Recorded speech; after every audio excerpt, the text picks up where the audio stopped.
contribute to the debate on the 2025 Media Fiscal Policy Review, particularly on the important subject matter of road development. Mr. Speaker, as a former Minister for Roads and Highways, and also a member of the Roads and Transport Committee, I've had the opportunity to carefully look at the list of projects presented under what the government calls the Big Push Program. And I must say, Mr. Speaker, with the greatest of respect, this so much talked about push is neither balanced, nor big, nor strategic. I say this because, Mr. Speaker, I believe strongly that it's just a political program rather than economic efficient program. One, Mr. Speaker,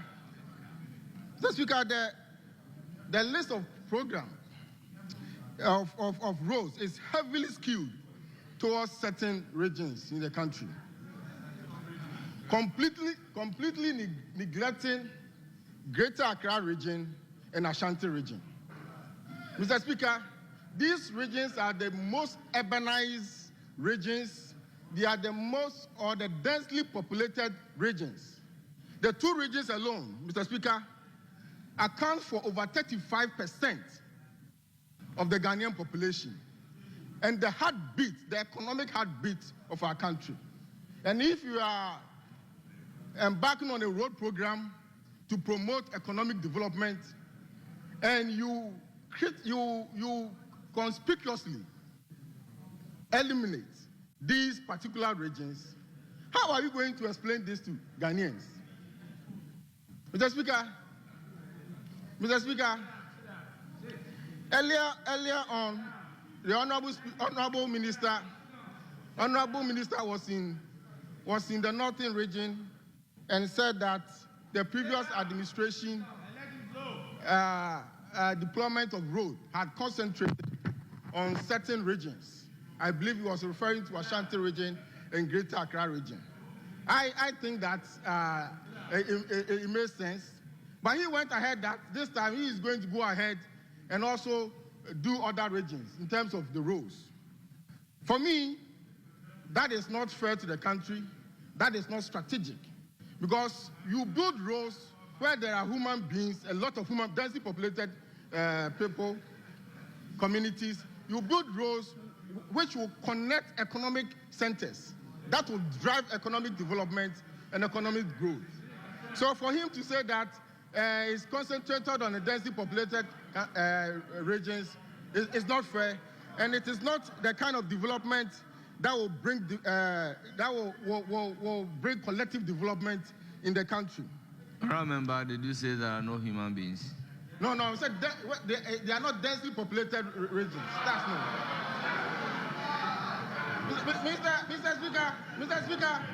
Mr. Speaker, let's not belittle the point I'm making. No, the point I'm making is honorable member, I just asked a question. My attention has been drawn to something, so we can do the honorable thing. Did you say there are no human beings? I didn't hear. Did you say there are no human beings in those regions? No. What I meant, if I no, honorable member, did you say so or you did not say so? Let me speak. Mr. Speaker, I don't want that to distract the very important point that I'm making. If I said there are no human beings, that's not what I meant. I withdraw that. But listen to me what I mean. The word withdrawn. Belittle the very important point I'm trying to make. Mr. Speaker, the work that I've done, Mr. Speaker, I hope you are noting the distractions. The work that I've done in this country, whether in public office and in private office, I have had the experience of traveling across the country. There are some roads. Honorable members, apart from Asenso-Boakye, all others should resume their seats. All others, kindly resume your seats. All others, kindly resume your seats, apart from Asenso-Boakye. All others, kindly resume your seats. Honorable Asenso-Boakye, you have the floor. Mr. Speaker, the work that I've done in my life, whether public or private, has taken me around this country. There are some places you can travel for 50 to 100 kilometers. You won't see communities, you won't see human beings. But there are some places that you travel 100 kilometers, 30 kilometers, and you will see densely populated communities, and you will see economic centers. When you have limited resources, this is where you should build your road. Mr. Speaker, basic economic theory teaches us that when resources are scarce, when you are in financial constraints, you prioritize. And that's exactly that's what I'm saying. If my opponents don't understand this, I don't know what else they will understand. Mr. Speaker, I also see abandonment of strategic ongoing roads under the Bush Push program. No, Mr. Speaker, the Honorable Minister of Roads today rightly acknowledged that the Accra-Kumasi Road is the most, as a planner, I will call it the most important road in the country. The roads with the most traffic. And already, as a result of effort to bring interventions to increase mobility and enhance traffic flow, there are a series of interventions on that corridor. One of such interventions is the rehabilitation of the existing road. Many parts are deteriorated. I'm an MP from Kumasi. Every week I'm on the road. There are interventions going on that particular road. As I speak, the big push did not capture. Mr. Speaker, another area that the big push did not capture is the ongoing bypasses. There are 4 important bypasses going on. One at Osino, one at Enyem, one at Enyeresi, one at Konongo. Mr. Speaker, yesterday I came from Kumasi, and when I reached Konongo, I spent over 2 hours in traffic in Konongo. It's because of this reason. It's because of this reason that is why the interventions are being implemented. Listen to me. It's because of this that is why the interventions are being implemented. As we speak, these bypasses has achieved very significant achievement rates. For instance, bypass from Osino, the southbound, has achieved 78%. Osino northbound, 68%. Enyinem bypass, 58%. Enyinem bypass northbound, 100%. So they have all achieved significant completion rates. Mr. Speaker, what stops the government from completing these bypasses that will reduce the travel time from Accra to Kumasi by 3 hours? Now the minister is saying that they are going to construct a 6-lane expressway, totally different from the existing intervention. First of all, the president, with the greatest of him, the greatest of respect to the president, he was in Kumasi a couple of weeks ago. Will you listen to me? Listen to sense, wisdom. Listen to wisdom. Honorable Asenso-Boakye. Listen to words of wisdom and stop the heckling. Honorable members, Honorable Asenso-Boakye, to say that they should listen to sense. Please, kindly withdraw listening to sense. What I mean is that they should listen to words of wisdom. Kindly withdraw listening to sense. They are not allowing me to flow because they know I'm making a good point. Honorable Asenso-Boakye, will you withdraw listening to sense? Mr. Speaker, I withdraw listening to sense and replace it with listening to words of wisdom. Thank you very much. You can make progress. You can go ahead. Mr. Speaker, basic economic theory tells us that resources when we know that they are scarce, we have to prioritize. And already there are existing interventions. If you are able to complete these bypasses, it will reduce the travel time by 3 hours.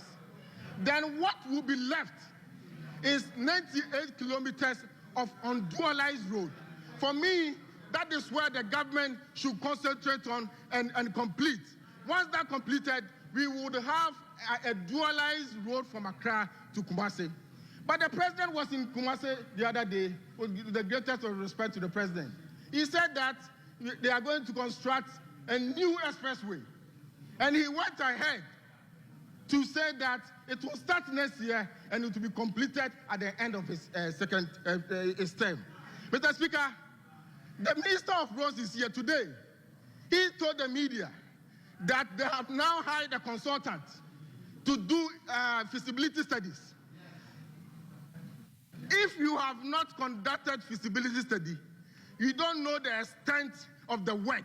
You don't even know how much it will cost. On what basis did the president tell the nation that the project will start next year and complete at the end of his term? What it means is that the minister didn't brief the president well. He got the president confused, and he made the president only made a path rather than a rational statement. Mr. Speaker, there are also some critical roads. There are also some critical roads that are started that this BIS program has not captured. One of such roads is Kokobin and Nyakwanta Road. It's very important. Those of you who play on the Kumasi to Obuasi Road, you can see that you can sit in the traffic for about 5 hours. And last year, we began the construction of this road. The big push refused to capture this road.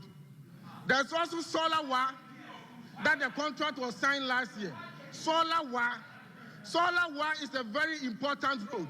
The big push didn't capture the road. At Tebubu Kwabidanso, when I was a minister, that road was under construction.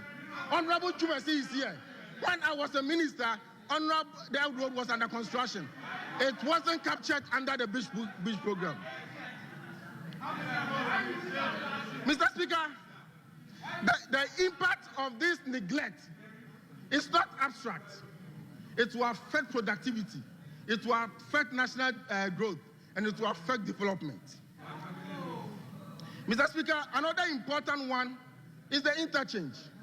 I have seen 1 or 2 interchanges that were not captured under the big push. One is the Takrady PTC. Of course, that project stopped because of the debt exchange program. And the same as the Nungwa interchange. I was hoping that given the importance of interchanges in unlocking mobility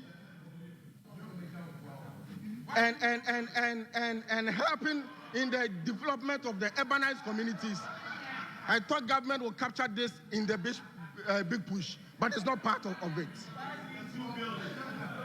Mr. Speaker, I've also seen a deliberate misinformation and repackaging of existing roads as part of the big push, as though they initiated it. I have no problem with that. The Constitution of this country, enjoins us, enjoins every government to continue the projects of the previous government under the directive principle of state policy. But when you do so, you should recognize who started it. You should do so and recognize who started this. Development is a relay. It's not rivalry. That you package somebody's roads that you have started and say that you are the one doing it. Mr. Speaker, before I resume my seat, there's one thing that I also want to correct. The finance minister is on record. It's on record to have said that government secure loans to construct Swami and Ofanko interchanges, and we use it for other things. I think that's quite unfortunate, because we were all in this house when the government brought a loan facility of $750 million. At that time, Honorable the Finance Minister was either the chair of the finance committee or the minority leader. So he was part and parcel of the process. That facility was not for Ofanko project alone. It was not for Swami interchange alone.